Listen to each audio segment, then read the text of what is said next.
আমার 17 বাড়ি পরে এক কাঠের খিড়কি ঘরে থাকতো সে মেয়ে, আলতা পায়ে মেখে।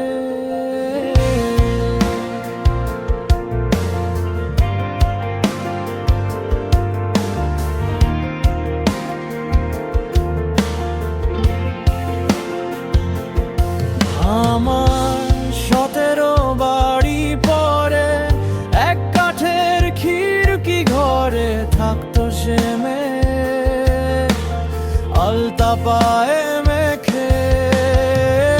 এক প্রথম বৈশাখে মঙ্গল যাত্রা শেষে হঠাৎ পিঠে চিমটি কেটে বলল, শোনো যাচ্ছি চলে, দাগটা যেন থাকে।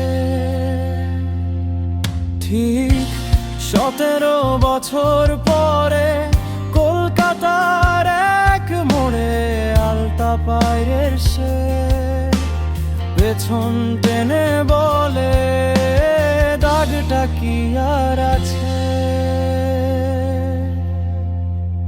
কেমনে বলি